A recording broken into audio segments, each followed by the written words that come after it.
Vamos levar os nossos pensamentos, buscando o nosso Mestre Jesus, nosso divino amigo, com o coração cheio de alegria e cheio de gratidão por esse momento tão abençoado, tão aguardado, em que nos reunimos, apertamos mais os nossos laços de carinho, de amor, de aprendizado, junto com a espiritualidade benfeitora e amiga, junto com companheiros, irmãos desencarnados, que vêm ter aqui conosco uma boa palavra, um aprendizado, um ensinamento, um conforto e um alento,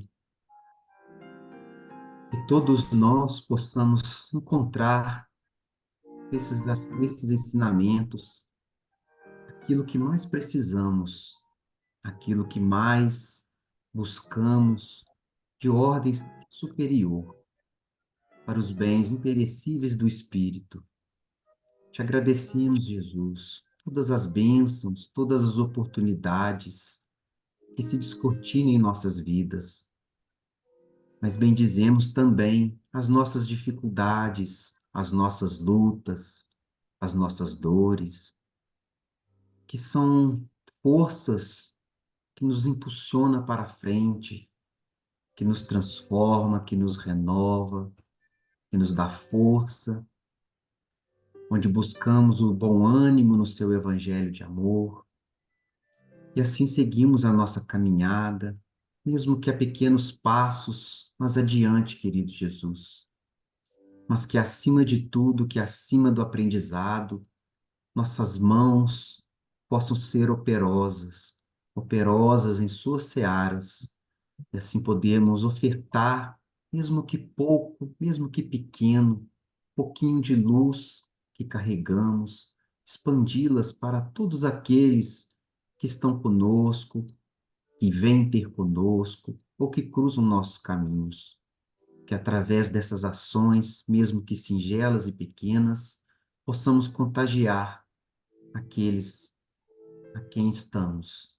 Te agradecemos, querido Mestre, todas as bênçãos, por todas as dádivas em nossas vidas, hoje e sempre, que assim seja.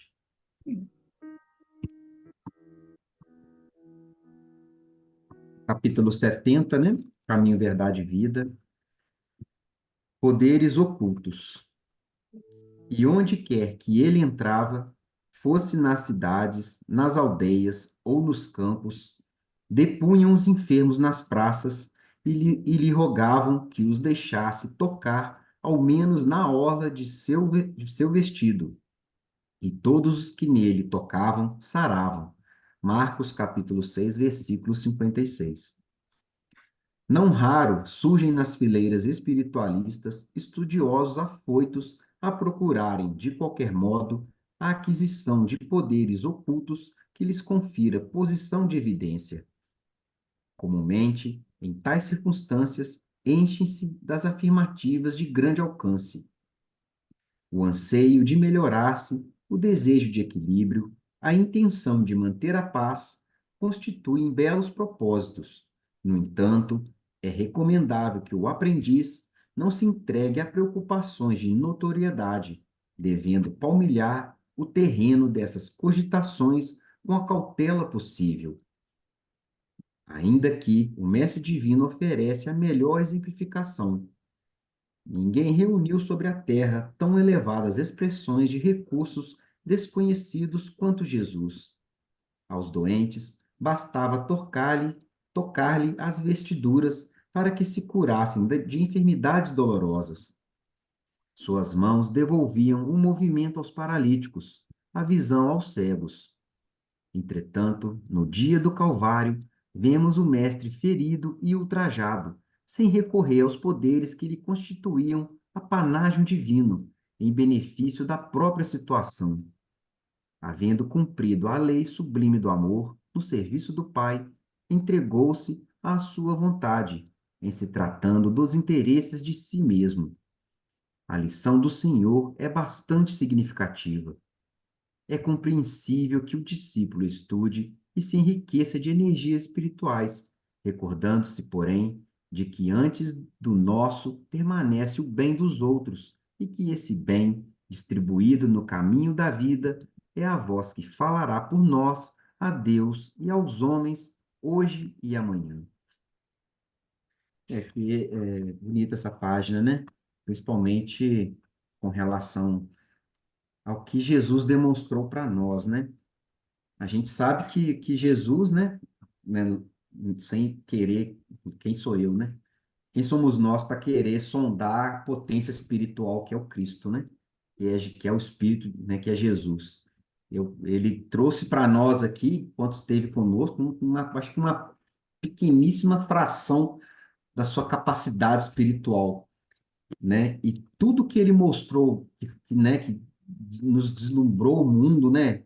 Mudou a trajetória do mundo, ele fez nunca para ele, né? O que que o Cristo fez para ele, com toda a sua capacidade, com todo o seu poder? Nada. Todos os seus movimentos, todas as suas ações, seus gestos, né? Talvez simples aos nossos olhos, mas, né, na essência tão grandioso, ele fez sempre para alguém, sempre para o outro, sempre para o irmão, para o próximo.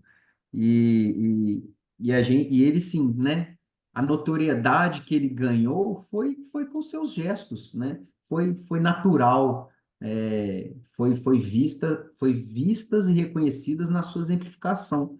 E acho que por isso mesmo chamou tanta atenção, porque, é, né? Ele que ele usou do seu poder em benefício próprio? Nem na hora do seu martírio, nem na hora do seu calvário, nem no madeiro infamante ali, ele se valeu da sua condição. Muito pelo contrário, né? Ele se submeteu, se entregou, e ali, mesmo assim, ele nos legou esse grande ensinamento, né? De não, nunca buscar notoriedade, porque às vezes o que traz aqui o início da página é isso, a gente busca conhecimento, aquisições, mas sempre vislumbrando, né, um reconhecimento, né, um aparecimento, elogios, né, que alguém vem aqui, massageie seu ego, e a gente, né, entende, né, que essas aquisições, né, aqui ele trata principalmente das aquisições, né, dos poderes ocultos do espírito, né, e a gente tem que fazer isso mesmo, mas sem com esse aspecto de vaidade, de esperar reconhecimento, né? E ele fala bonito aqui, né, que a gente deve palmilhar o terreno dessas cogitações com a cautela possível, porque a gente se perde nesse processo, né?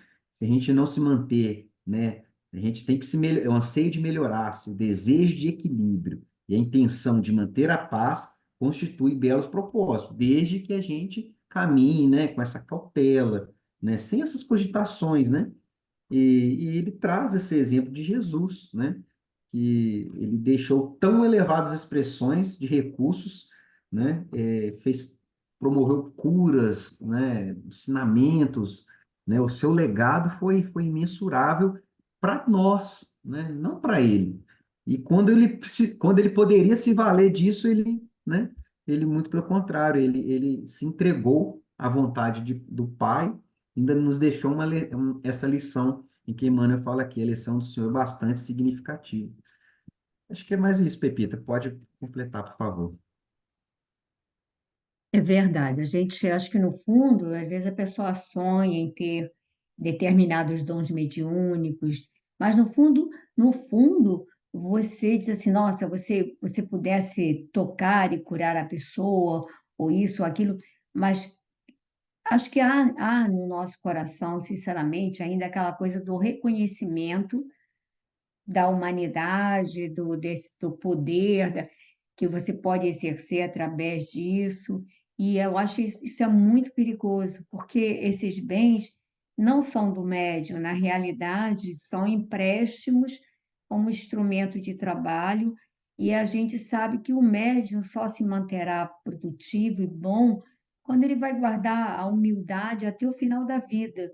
A gente tem um exemplo do Chico, numa extrema humildade, passa o exemplo de um senhor que eu esqueci, já vi, eu acho até que a Thelma também já colocou, mas eu já tinha visto lá no Rio Grande do Sul, no final do século XIX, que ele fazia, era prodígios em termos de curas, falava vários idiomas, assim, também mediunicamente, que era de uma simplicidade extrema, extrema. E aí a gente vê, mas tem muitos médios que, quando começam a apresentar determinados fenômenos, e aí começam a ser elogiados, começam a ser procurados, o médium se perde às vezes porque ele se transforma num orador famoso, aí perde a humildade, aí perde a espontaneidade, aí a gente começa a perceber que as palestras não são mais não tem mais aquele cunho, né? Não tem mais aquele toque, aquela energia, porque a vaidade começa a tomar conta.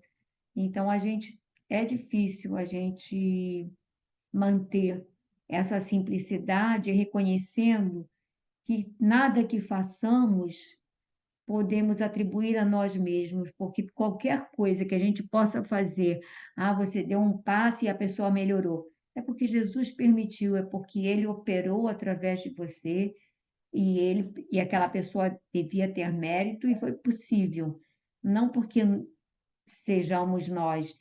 Aí tem uma parte que Jesus na Bíblia fala: não vos orgulheis porque por expulsar os espíritos, né? Mas porque o nome de vocês esteja escrito no reino dos céus ali, ó, como alguém que pode ser, né, contado como trabalhador, como uma pessoa que a espiritualidade pode usar a qualquer momento, e não porque você teve a força de expulsar o espírito. Emmanuel fala sobre isso também, porque não somos realmente nós, né? Mas alguém gostaria de falar alguma coisa? Não? Então nós Com vamos. rela- com relação a isso, eu lembro do seu Pierre falando lá em Macaé que Peixotinho começou a ser muito elogiado, muito requisitado, e ele falou assim que ele não queria que colocasse ele numa vitrine, justamente por isso, para ele não se perder, entendeu? Ele É, não queria ser colocado numa vitrine. é, Eu e, lembro disso e aí. Pejotinho tinha uma mediunidade fenomenal, que ele fazia curas. Eu não sei de onde é, não, Tom. Mãe, fecha seu microfone que é o seu. Fazia curas impressionantes, né? Materializações e tudo, mas ele sempre guardou uma simplicidade muito grande, né? E aí se deu conta do recado dele. Jefferson, muito feliz por ver você de volta com um novo visual, mas o importante é você estar aí, ó. Gostei de ver, tá bom? Então a gente vai começar o nosso capítulo 18, informações e esclarecimentos. Quer começar a leitura? Quer começar, Jefferson? Começa. Ah, então 18, tá né? bom. É, Aí, acho. Informações e esclarecimentos. A volta de Ismália ao círculo da conversação impediu o prosseguimento do assunto. Aproveitando, talvez, a oportunidade, Aniceto perguntou ao administrador: Que me diz da continuação de nossa viagem? Estimaríamos alcançar, ainda hoje, as esferas da crosta. Dirigiu-nos Alfredo significativo olhar e falou: Não me sinto com o direito de alterar-lhes o plano de serviço, mas seria conveniente pernoitarem aqui. Nosso, nosso aparelhos, nossos aparelhos assinalam a aproximação de grande tempestade magnética, ainda para hoje. Sangrentas batalhas estão sendo travadas na superfície do globo. Os que não se encontram nas linhas de fogo permanecem nas linhas da palavra e do pensamento. Quem não luta nas ações bélicas está no combate das ideias, comentando a situação. Reduzindo o número de homens e mulheres, continua cultivando a espiritualidade superior. É natural, portanto, que se intensifiquem ao longo da crosta espessas nuvens de resíduos mentais dos encarnados invigilantes, multiplicando as tormentas destruidoras. Aniceto escutava com atenção. Não me preocupo com sua pessoa, continuou Alfredo, dirigindo-se de maneira particular ao nosso instrutor. Mas estes dois amigos, penso, seriam desagradavelmente surpreendidos. Tem razão, concordou Aniceto. E, esboçando significativa expressão fisionômica, prosseguiu. Avalio o sacrifício dos nossos companheiros espirituais nos trabalhos de preservação da saúde humana. Quer dar uma paradinha e comentar, Jefferson? Repito, não sei se eu vou conseguir, porque eu estou perdido onde que a gente está, né? Tem uns Então 5 vamos pedir capítulos. ajuda aí à sua tia aí para Podemos? quem vai ajudar? Vivian, Débora, quem que vai ajudar?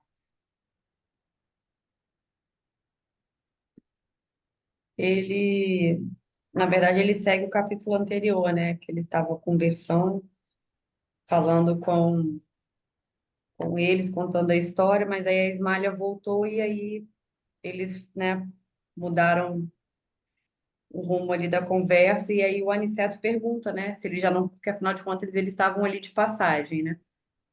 E ele queria saber se eles não poderiam descer a cruz para seguir o caminho deles. E aí o Alfredo assinala, né? Porque o planeta estava em guerra, e aí ele fala que os aparelhos assinalam a aproximação de grandes tempestades magnéticas.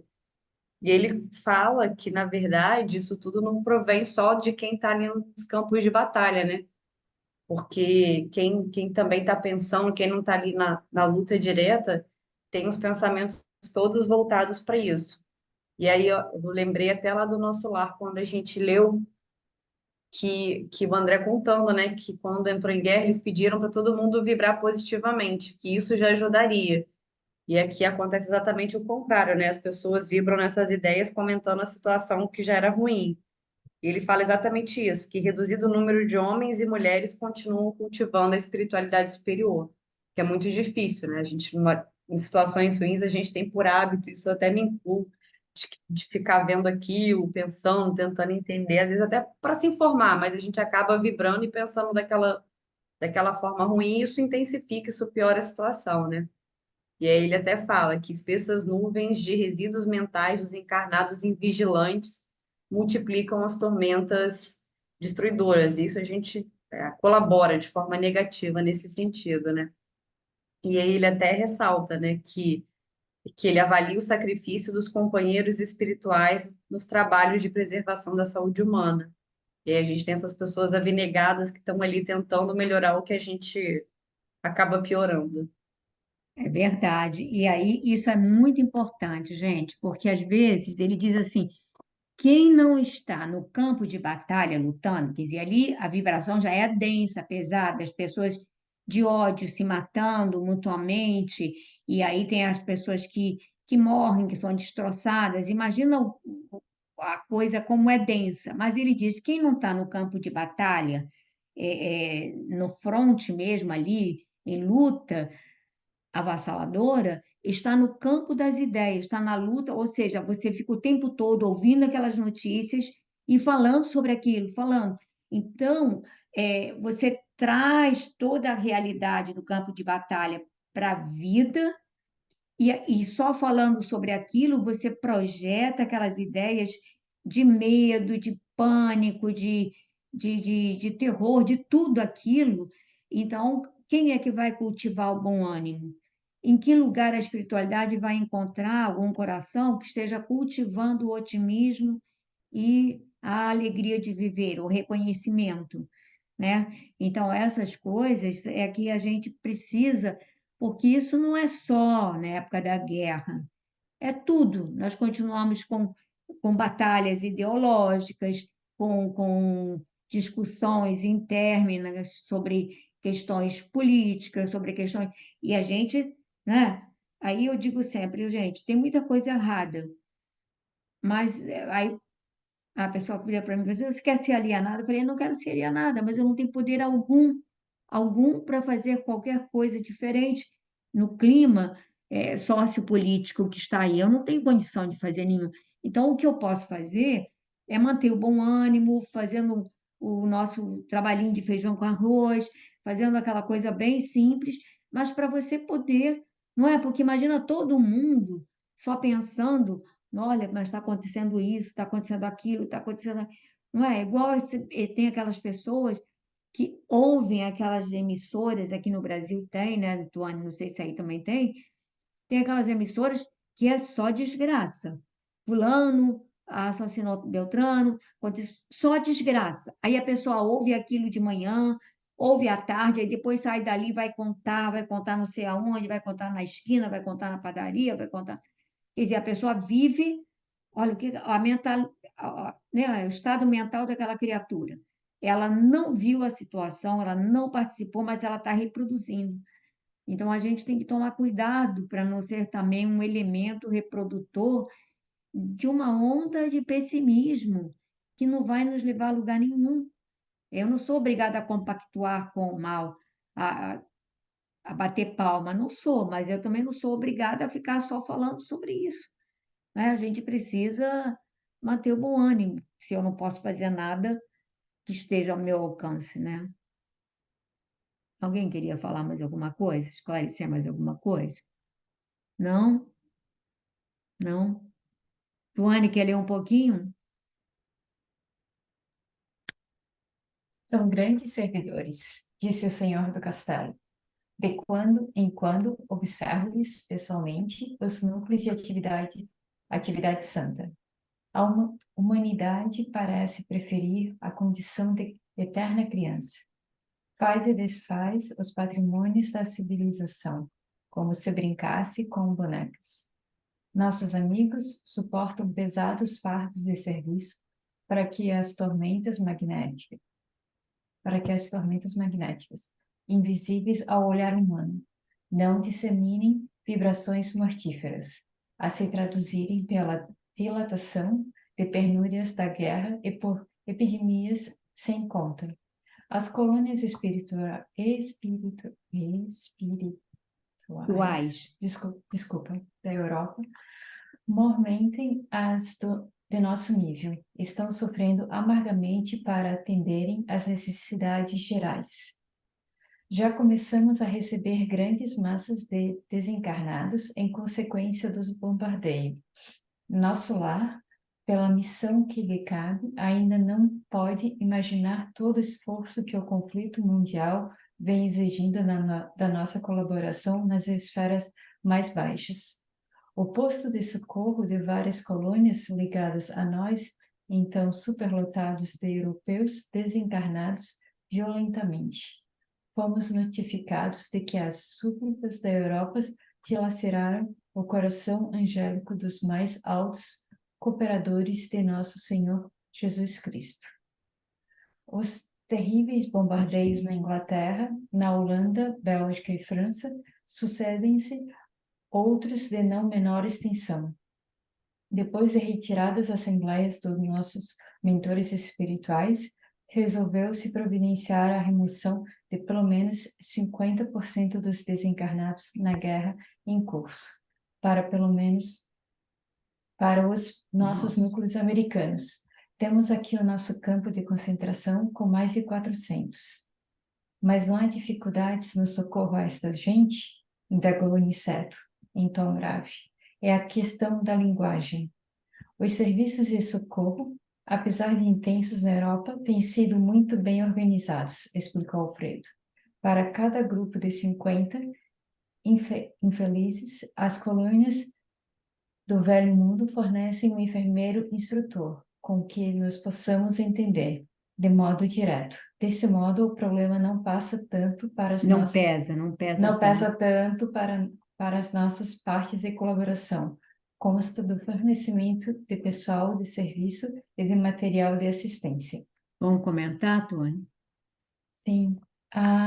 Aqui ele faz um relato a respeito da questão de todo o serviço como ele coloca aqui, né, de quando observa pessoalmente os núcleos da atividade santa.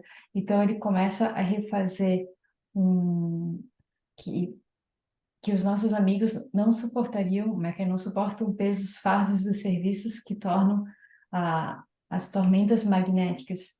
Então, eles tentam amenizar toda a situação, e onde que daí tem a questão que eles têm tudo que vem ocorrendo na Europa com a parte da questão das guerras e bombardeios e tudo mais, e que eles colocam que no nosso lar, pela missão que lhes cabe, eles ainda não podem imaginar todo o esforço e o conflito mundial que vem exigindo das colaborações nas esferas mais baixas. Eles também colocam da questão que fomos notificados de que as súplicas da Europa dilaceraram o coração angélico dos mais altos cooperadores do nosso Senhor Jesus Cristo, a questão dos terríveis bombardeios na Inglaterra, na Holanda, na Bélgica e na França, e que a questão das retiradas das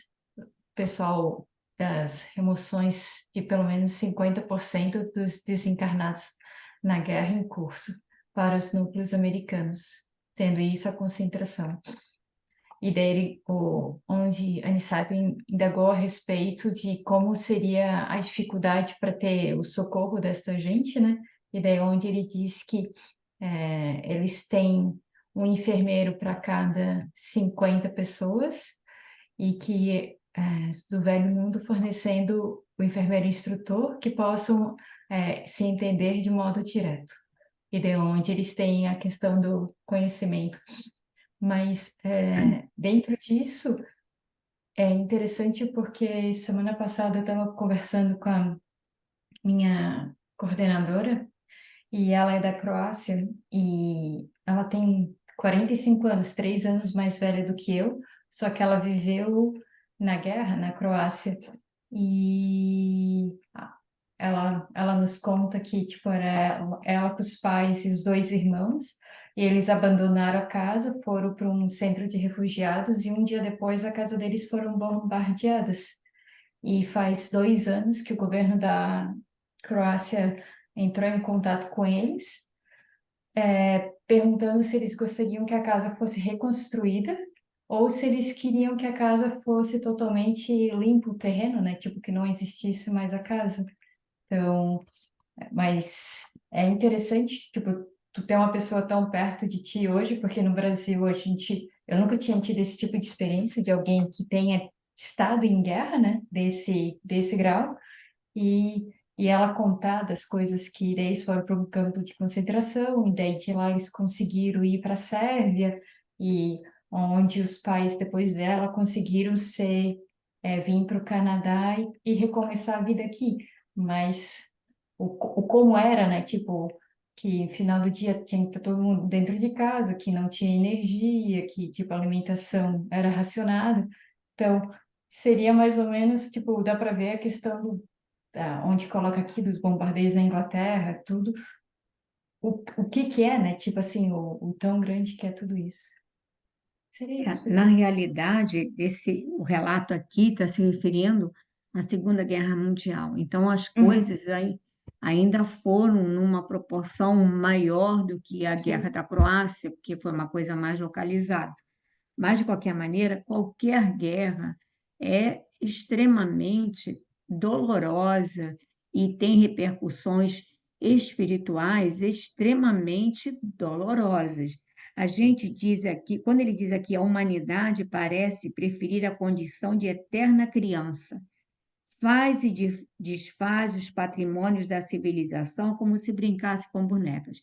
Aí você vê que, na realidade, grandes construções seculares que poderiam estar em pé até hoje, você leva, às vezes, décadas para construir um castelo, uma catedral, um museu, e aí você destrói num bombardeio em questão de minutos, você destrói aquilo tudo, vai para zero.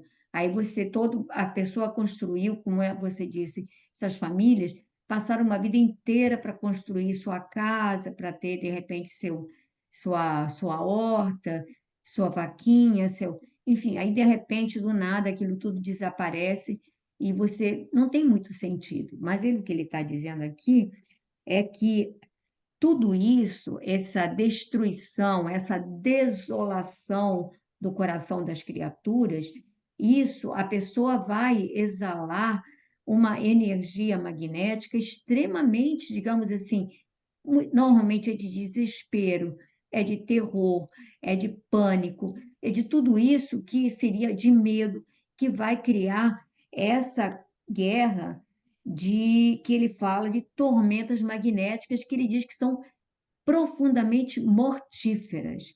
Se a espiritualidade não fizesse nada para diluir um pouco a concentração desses fluidos, provocaria doenças, digamos, aquelas doenças de fundo espiritual, difíceis de erradicar.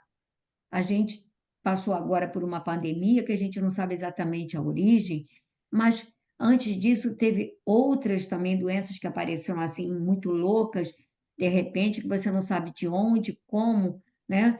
A gente tem as coisas aí aparecendo, o próprio HIV, uma série de enfermidades que você não sabe se elas estão, a origem delas é realmente só física ou se ela tem digamos assim, uma origem também espiritual, né? E aí a gente vê que são coisas, às vezes, difíceis de debelar, de, enfim. E ele está dizendo que do problema, quer dizer, ele diz que os mensageiros de Jesus, você imagina, os assessores diretos de Jesus, estavam sensibilizados com as súplicas, com os clamores da Europa pedindo socorro. Então, diante disso, ele vai repartir esse apelo entre os trabalhadores do Cristo. E o que as colônias americanas fazem? Mais propriamente, esses núcleos de atendimento mais voltados, né, nas regiões umbralinas, que é que vão receber esses desencarnados, elas passam a acolher 50% dos desencarnados, que era uma quantidade imensa, né? Assim, aos montes diariamente. Eles passam a receber 50% dessa população desencarnada nos núcleos americanos. E é por isso que a gente vai ver que hoje no Brasil, a gente vai dizer todo mundo é brasileiro, mas se você for fazer uma regressão de memória, quase todos nós somos de origem europeia. Quase a maioria de nós está lá. Não é só porque tem um antepassado que era italiano, que era português, que era holandês, é porque nós, quer dizer, eu realmente ainda nessa encarnação nasci lá, mas a maioria de nós somos egressos, viemos para cá, acabamos reencarnando aqui, graças a Deus. O pessoal fala horrores do Brasil, mas ainda é a pátria do Evangelho. Ainda temos a oportunidade de refletir sobre essas questões para aprumar o nosso passo, porque em muitos desses países ditos superdesenvolvidos, o afastamento da religiosidade é muito grande. Tuane pode estar lá no Canadá e não sei como é que é lá, mas a gente vê que há uma religião muito mais formal do que aquela coisa da devoção, assim, não sei como é no Canadá, mas nos Estados Unidos, eu, quando eu estive lá, as duas vezes que eu estive, o número de igrejas é muito reduzido. Eu não vi essa religiosidade nas pessoas, eu vi, assim, um materialismo muito crescente, muito voltados para o consumo, para o conforto, para isso, para aquilo. E aí a gente vê que são países muito desenvolvidos, mas, de uma certa maneira, com o coração ainda muito árido para a questão da religiosidade, né? Então, a gente tem que agradecer por ter vindo para cá, por misericórdia divina, né, para esse país. Alguém quer fazer algum outro comentário? Tem algumas outras coisas? Alguém quer falar mais alguma coisa? Não? Quem é que gostaria de continuar a leitura? Tinoná, Débora, alguém quer ler um pouquinho? Não? Então, vou pedir para você, Vivian, ler. Peraí.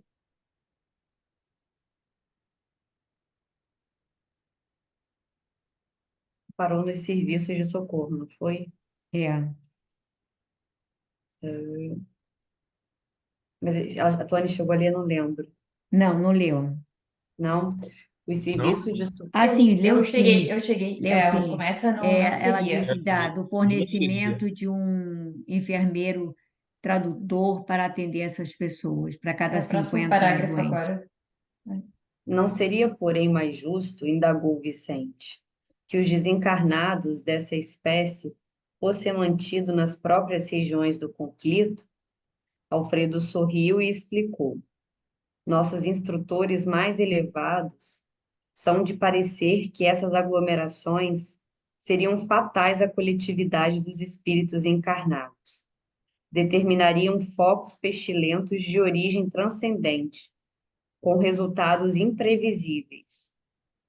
Inúmeros de nossos irmãos que perdem o corpo nas zonas assoladas não conseguem subtrair-se ao campo da angústia, mas quantos ofereçam possibilidades de transferência para cá, dentro das nossas cotas de alojamento, são retirados dali sem perda de tempo, para que seus pensamentos atormentados não pesem em demasia nas fontes vitais das regiões sacrificadas. Nesse íntere, Aniceto interveio esclarecendo. Embalde voltarão os países do mundo aos massacres recíprocos. O erro de uma nação influirá em todas, como o gemido de um homem perturbaria o contentamento de milhões. A neutralidade é um mito, o insulamento, uma ficção do orgulho político. A humanidade terrestre é uma família de Deus, como bilhões de outras famílias planetárias no universo infinito. Em vão, a guerra desfechará desencarnações em massa. Esses mesmos mortos pesarão na economia espiritual da Terra. Enquanto houver discórdia entre nós, pagaremos doloroso preço em suor e lágrimas. A guerra fascina a mentalidade de todos os povos, inclusive de grande número de núcleos das esferas invisíveis. Quem não impunha as armas destruidoras dificilmente se afastará do verbo destruidor no campo da palavra ou da ideia. Mas todos nós pagaremos tributo. É da lei divina que nos entendamos e nos amemos uns aos outros.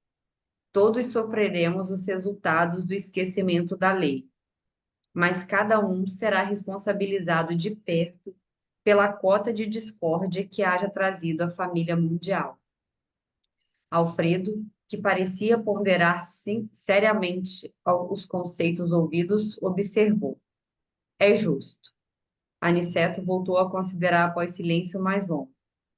Estive pessoalmente a semana passada em Alvorada Nova, que fica em zonas mais altas, e vinha saber que avançados núcleos de espiritualidade superior dos planetas vizinhos, desde as primeiras declarações dessa guerra, determinaram providências de máxima vigilância nas fronteiras vibratórias mantidas conosco.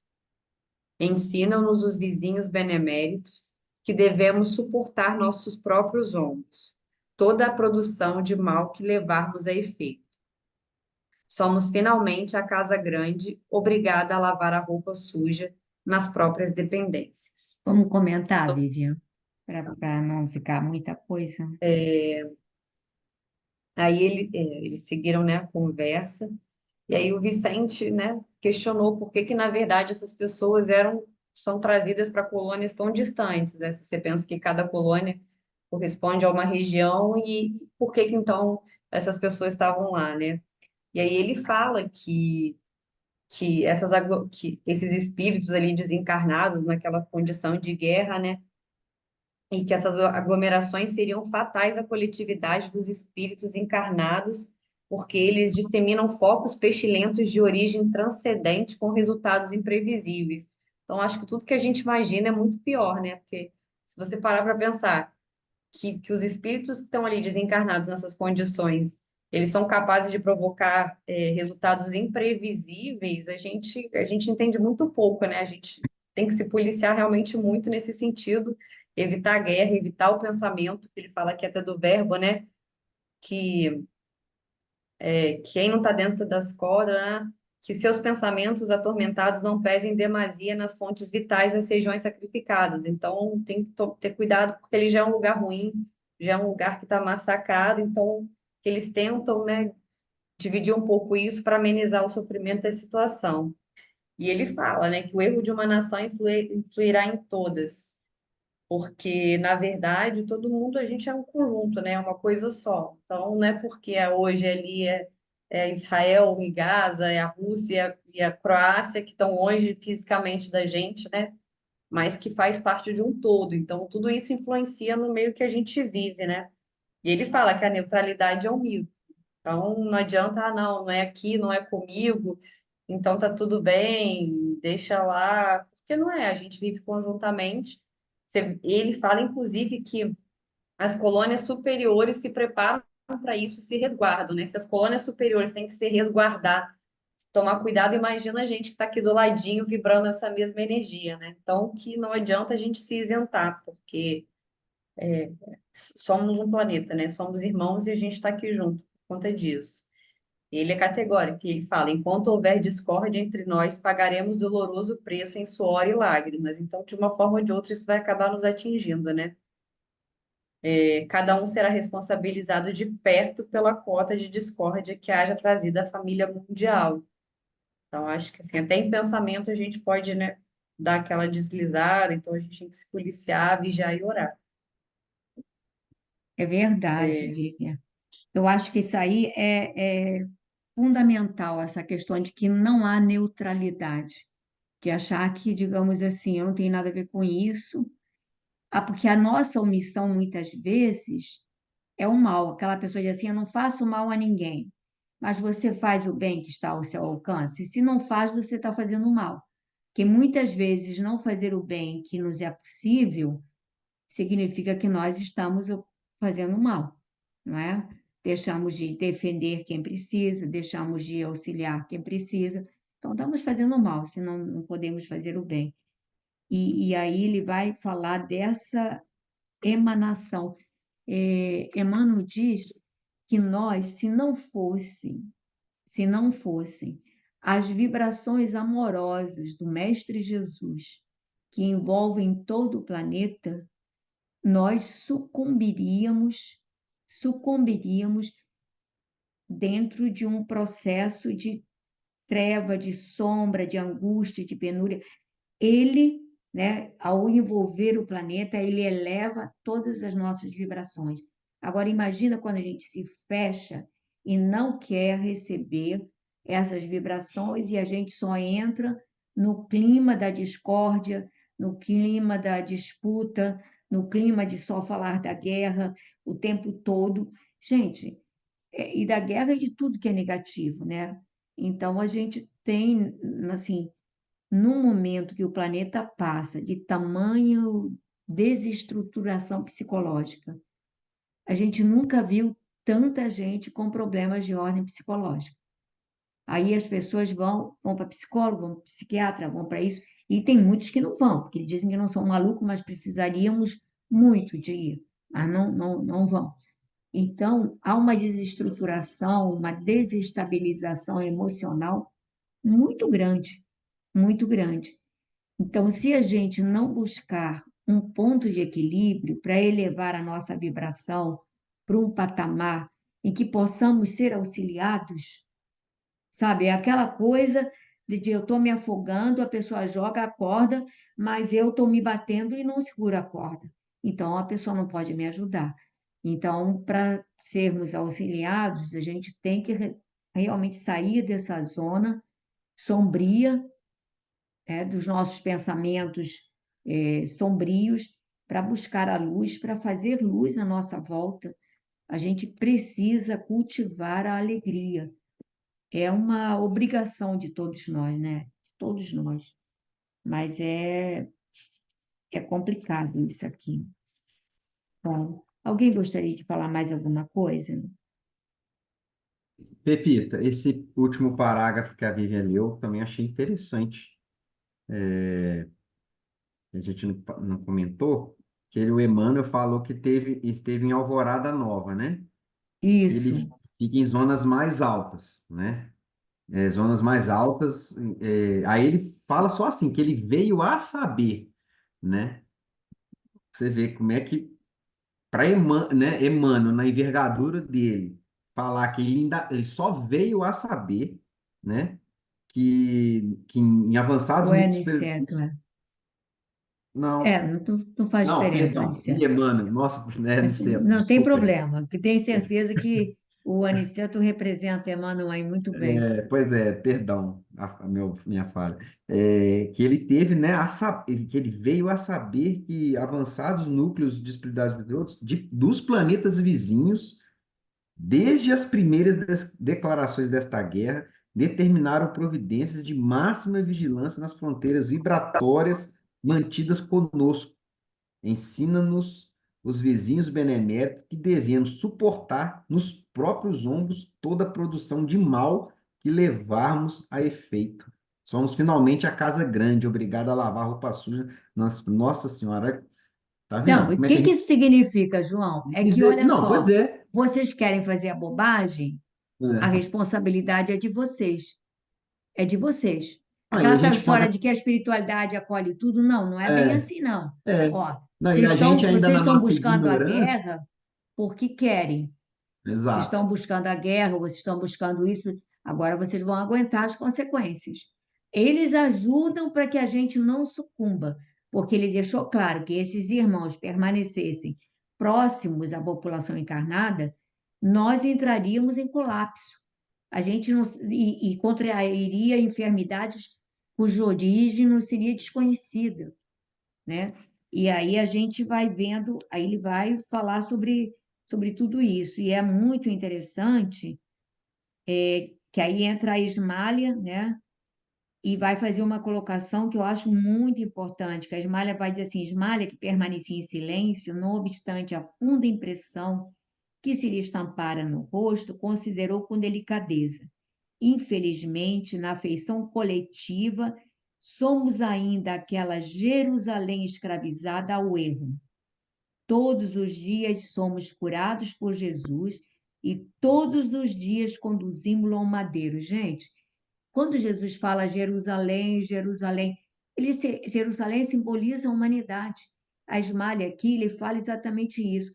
Todos nós, a humanidade, somos a Jerusalém que fala desse Deus, que fala desse Salvador, mas escravizada ao erro, tanto é que ela não reconhece o Salvador. E nós não continuamos fazendo isso? Clamamos por Jesus, pedimos o auxílio dos amigos espirituais, mas não continuamos. Somos curados por Ele, saímos de lá, não continuamos nos nossos hábitos perniciosos, nos nossos erros.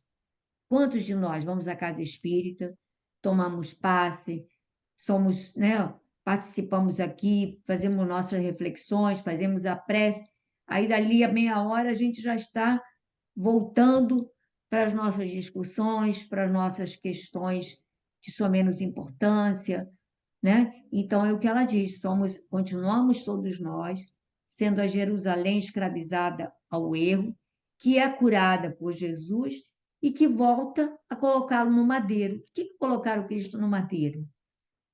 É continuando negando, porque continuamos presos às nossas escolhas, ao nosso egoísmo, à nossa tirania, não é? Refletir sobre isso é importante. Aí ele vai dizer: nossas obras estão reduzidas quase a simples recapitulações que fracassam sempre. Aí a gente diz: não, mas semana que vem eu vou começar firmemente. Aí semana que vem, não é, Jefferson? O Jefferson está dizendo que é. Aí semana que vem a gente dá mais uma topada, não. Já que não comecei direito, vou deixar para outra semana. Já que eu não comecei direito, vou começar. Aí ele vai dizer: não saímos do estágio da experiência, e dolorosamente para nós estamos sempre a ensaiar no mundo a política com os Césares, ou seja, a mesma filosofia. Qual é a política de César, né? Do imperialismo, de escravizar, enfim, do poder, a justiça com os Pilatos. Ora, qual era a justiça de Pilatos? Olha, o problema não é meu, eu lavo a mão, vocês resolvam. Eu sei que o homem é inocente, mas eu não quero me meter. Então, eu continuo agindo que nem Pilatos. A fé religiosa com os fariseus, que só pregavam na fala, mas não cumpriam. 10 minutos, né, de orar. E o sacerdócio com os rabinos do Sinédrio, a crença com os jairos, né, que acredita e desacredita, ao mesmo tempo, e os negócios com Anásis e Caifás, que foram aqueles sacerdotes do Sinédrio que promoveram todo o processo da prisão de Jesus e da crucificação, né? Neste passo, não podemos prever a extensão dos acontecimentos cruciais. Eu não sei, faltam 10 minutinhos. João, será que você consegue ler o resto? Vamos ver se dá para a gente fechar. Encantado com as definições ouvidas, aventurei-me a dizer: como é angustiosa, porém, a destruição pela guerra. Nestes tempos, contudo, observou Alfredo bondosamente: a prece é uma luz mais intensa no coração dos homens. Bem se diz que a estrela brilha mais fortemente nas noites sem luz. Imagine que, para iniciar providências de recepção aos desencarnados em desespero, já fui mais de uma vez ao serviço de assistência na Europa. Há dias, em missão dessa natureza, fomos eu e alguns companheiros aos céus de Bristol. A nobre cidade inglesa estava sendo sobrevoada por alguns aviões pesados de bombardeio. As perspectivas de destruição eram assustadoras. No seio da noite, porém, destacava-se à nossa visão espiritual um farol de intensa luz. Seus raios faiscavam no firmamento enquanto as bombas eram arremessadas ao solo. A chefia da expedição recomendou nossa descida no ponto luminoso. Por surpresa, verifiquei que estávamos numa igreja, cujo recinto devia ser quase sombrio para o olhar humano, mas altamente luminoso para os nossos olhos. Notei então que alguns cristãos corajosos reuniam-se ali e cantavam hinos. O ministro do culto lera a passagem dos Atos, em que Paulo e Silas cantavam à meia-noite na prisão, e as vozes cristalinas elevavam-se ao céu em notas de fervorosa confiança. Enquanto rebentavam estilhaços lá fora, os discípulos do Evangelho cantavam unidos em celestial vibração de fé viva. Nosso chefe mandou que nos conservássemos de pé diante daquelas almas heróicas que recordavam os primeiros cristãos perseguidos em sinal de respeito e reconhecimento. Ele também acompanhou os hinos e depois nos disse que os políticos construiriam os abrigos antiaéreos, mas que os cristãos edificariam na terra os abrigos antitrevosos. Às vezes, concluiu o senhor do castelo em tom significativo, é preciso sofrer para compreender as bênçãos divinas. É bonito, João, né? você tem Esse só uns 3 minutinhos aí para ah, falar aí. não, o que que é, o que que é a força da fé, né? E bonito isso, né? Essa alusão que eles fazem aos primeiros cristãos, né? Que estavam lá, né? A poucos instantes de serem lá martirizados, né? É, cantando, né? Elevando o padrão. E essa prece que se faz mais intensa, né? Que é a luz, que é uma estrela que brilha mais fortemente nas noites sem luz, porque imagina o que que é como, né, a Vivian disse, né, a Tuane, a gente não tem, né, a gente, pelo menos presentemente, a gente não viveu o que é o terror de uma guerra, né, é a pura escuridão. Então, essa luz se fez presente, se fez, né, jubilante de longe, e lá eles foram para estar com eles, né, foram onde eles desceram, nesse ponto, onde faz cava no firmamento, né, um farol de intensa luz. E ali eles, né, lembra, né, lá eles lendo a passagem de Atos, né, de Paulo e Silas, né, lá no Paulo Estevo tem também essa passagem, né, É lá que linda, Paulo tá na linda. prisão, que é linda essa passagem É. lá. né? Comove todo mundo que estava lá. E é isso, né? É esse poder da fé, né? Que basta uma luz de E, vela para e eu dissipar uma acho que é escuridão. importante quando ele diz que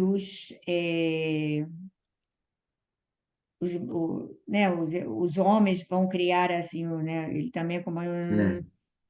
aqui. Os homens, Os os políticos, políticos os políticos construiriam. construiriam os abrigos antiaéreos, mas que os cristãos edificariam na terra os abrigos antitrevosos. Então é isso que a gente tem que fazer.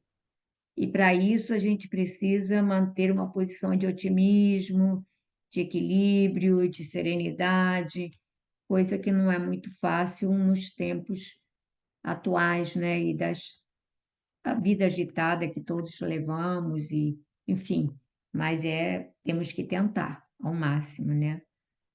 Alguém quer falar alguma coisa rapidinho, um minutinho?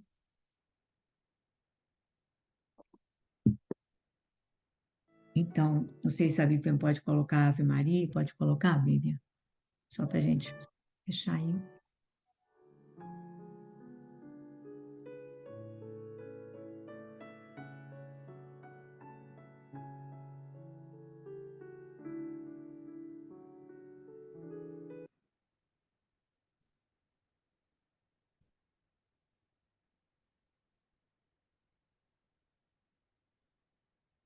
Conseguiu, não, Vivian?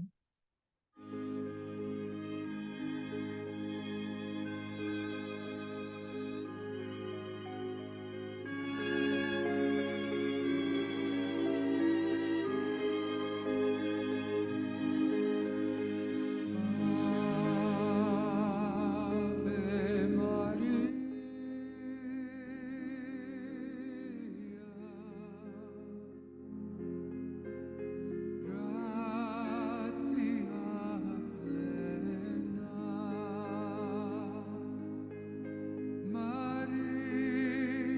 gratia plena, Maria, gratia plena, Maria, gratia plena,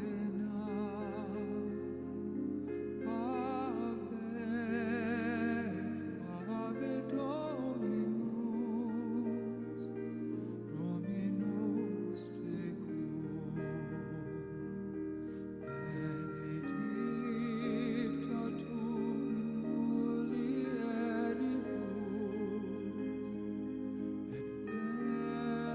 et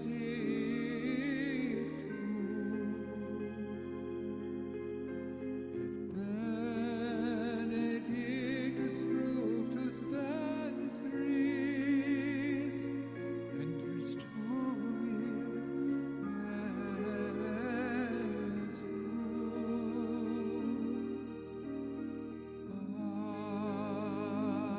Ave Maria.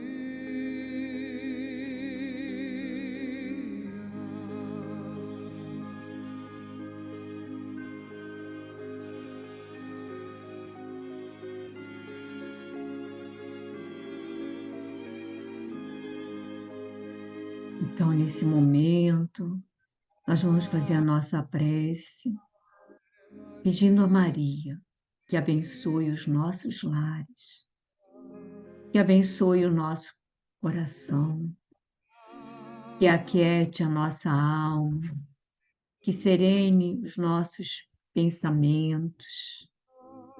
Abençoa, Senhora, cada lar aqui conectado. Abençoa, Senhora, as nossas famílias, os espíritos que convivem conosco, os nossos amigos, aqueles que passam pela nossa mente nesse momento, aqueles que possam estar necessitando, nesse momento, de uma palavra amiga, de um conforto, de um alento. Derrama, Senhora, sobre todos nós o teu amor, a tua luz.